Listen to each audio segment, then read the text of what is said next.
And as a major change in policy is coming right here to our southern border, ABC-7 is bringing you complete coverage. ABC-7's Juarez correspondent Heriberto Perez will be reporting on reactions from local Juarez shelters after the announcement. And ABC-7's Brianna Perez will look at how one local shelter says they could be affected and what they think will happen next. Let's start with Brianna.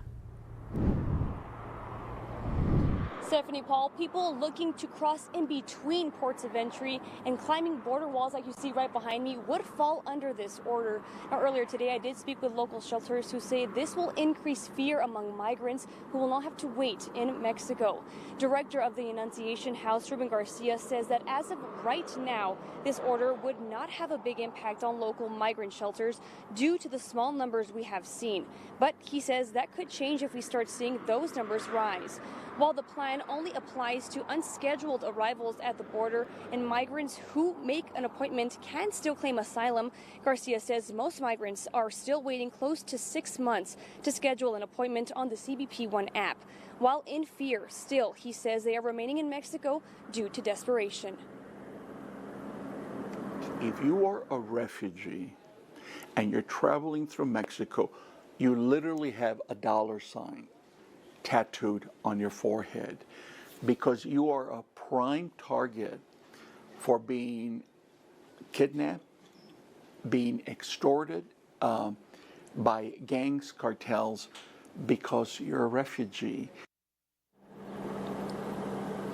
And coming up on ABC-7 at 6, Y. Garcia says that he believes they will see an increase of children crossing alone due to this order. For now, reporting live from the border wall, Brianna Perez, ABC-7. Thank you, Brianna. Continuing our complete coverage, President Biden's executive order could also impact our region and the people who work with those crossing through. ABC-7's Juarez correspondent Heriberto Perez spoke with local shelters south of the border and files this report.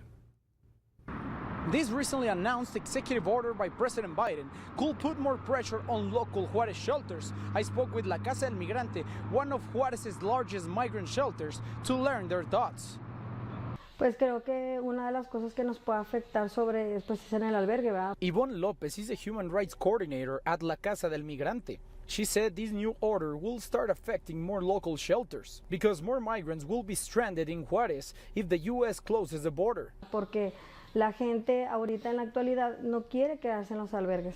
According to her, migrants do not want to stay at local shelters. They just want to turn themselves in along the river. Shelter officials like Yvonne keep telling migrants to use the CBP One app if they are looking for asylum. But according to her, sometimes they make groups before leaving the shelter and then make their way to the river. Dicen, bueno, pues si a ellos los dejaron entrar, a mí también me van a dejar entrar, ¿va? She said when migrants see or learn that other migrants cross between ports of entry, they say if they could do it, I will do it too. Yvonne knows that if the U.S. blocks the passage to migrants, shelters could start being at overcapacity and will affect them.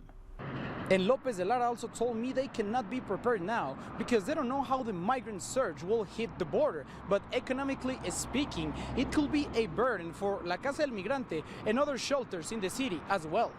Reporting in Ciudad Juárez, Heriberto Perez, ABC-7. And new at 5, Republican Texas Governor Greg Abbott issued a statement following President Biden's executive order. It says in part, quote, this executive order will do nothing but further an invasion into our country, inviting thousands of unvetted illegal immigrants to cross the border every single day. The president has lied about the existence of the border crisis, deflected blame to Congress, and now contradicts himself by issuing a feckless executive order months before Election Day. New at 5, Congresswoman Veronica Escobar also released the following statement on President Biden's newest immigration executive order. Irregular migration between ports of entry has been climbing over the last decade, well before President Biden was in the White House. The reality today is that many migrants arriving at our southern border are economic migrants whom our country desperately needs, but are unlikely to ever qualify for asylum.